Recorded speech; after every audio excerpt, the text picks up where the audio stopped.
రాష్ట్ర ప్రభుత్వం ప్రతిష్టాత్మకంగా చేపట్టిన వన మహోత్సవంలో భాగంగా 128 ఎకరాలలో మొక్కలు నాటి వనాలు పెంచుతామన్నారు ఎమ్మెల్యే డాక్టర్ మురళీ నాయక్. మహబూబాబాద్ జిల్లాలోని జిల్లా అటవీ శాఖ కార్యాలయంలో వన మహోత్సవ కార్యక్రమంలో ఆయన పాల్గొన్నారు. ఈ సందర్భంగా జిల్లా అడిషనల్ కలెక్టర్, జిల్లా అటవీ శాఖ అధికారితో కలిసి మొక్కలు నాటారాయన.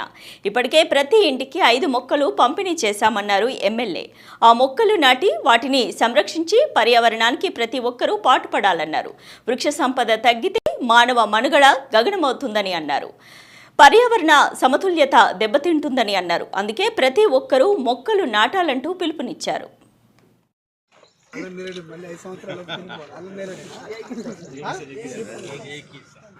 130 హెక్టర్స్ చెట్లు నాటే కార్యక్రమానికి సెంట్రల్ గవర్నమెంట్ ఆఫ్ ఇండియా నుంచి వారికి ఫండ్ రావడం, అదేవిధంగా ఈ టార్గెట్ని నెలలోపు కంప్లీట్ చేయాలని చెప్పేసి వాళ్ళ గవర్నమెంట్ ఆఫ్ ఇండియా నుంచి వాళ్ళకి ఆదేశాలు రావడం జరిగింది. నేను ఇక్కడ ఉన్నటువంటి మన ఆదివాసీ గిరిజన బిడ్డలకు ఒకటి చెప్తా ఉన్నా, ఏదున్నా కూడా మన సామరస్యంగా డిఎఫ్ఓ గారితో మాట్లాడి మనం ఇక్కడ ఉన్నటువంటి ఏరియా ఏదైతే ఉందో వారికి మనకి మధ్యలో ఏదైనా చిన్న చిన్న తగాదాలు ఉన్నా మనం కూర్చొని మాట్లాడి మిగతా గవర్నమెంట్ ల్యాండ్ ఏదైతే ఫారెస్ట్ ల్యాండ్ ఉందో ఫారెస్ట్ ల్యాండ్లో మనం చెట్ల నాటే కార్యక్రమాన్ని మనం వారికి నిజంగా కూడా మనం వారికి కోఆపరేట్ చేద్దాం. ఎందుకంటే చెట్లు నరకడం వల్లనే ఇప్పుడు వర్షాలు సరిగా పడకపోవడం. ఇంతకుముందు నాకు తెలుసు, చిన్నప్పుడు నేను 4వ తరగతి 5వ తరగతి చదువుతున్నప్పుడు జూన్ మాసంలోనే వర్షాలు పడేది, చెరువులు నిండిపోయేది. ఈ రోజు వరకు జూలై మాసం సగం అయిపోతున్నా కూడా ఏ చెరువు కుంటలు నిండలేదు, ఎక్కడ మత్తిడి పోసిన పాపన పోలేదు. అందుకే నేను ఒకటి చెప్తా ఉన్నా, మనం చెట్లను నాటుదాం.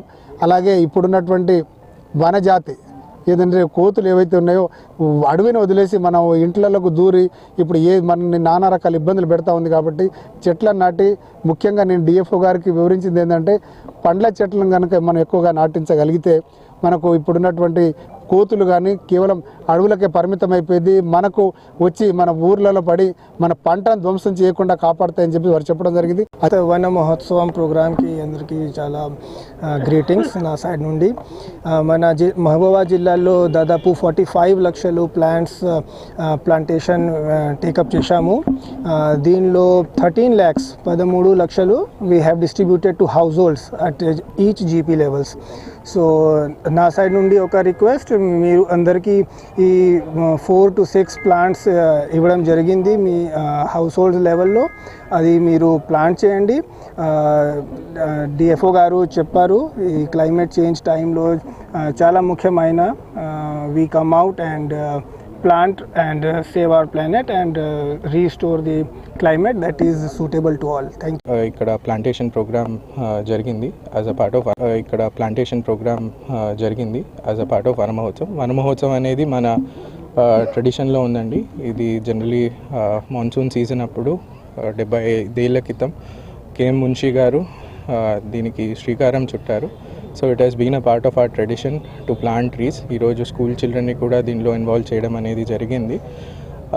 మనము ఏదైతే ఎక్స్ట్రీమ్ వెదర్ ఈవెంట్స్ ఏవైతే జరుగుతున్నాయో, క్లైమేట్ చేంజ్ ఏదైతే జరుగుతుందో, గ్లోబల్ వార్మింగ్ ఏదైతే జరుగుతుందో వీటన్నిటిని మిటిగేట్ చేయడం కోసం మనం చూస్తున్నాము ఏవేవైతే జరుగుతున్నాయో, వర్షాలు సరిగ్గా టైంకి పడకుండా, లేకపోతే ఎండలు విపరీతంగా ఉండడం.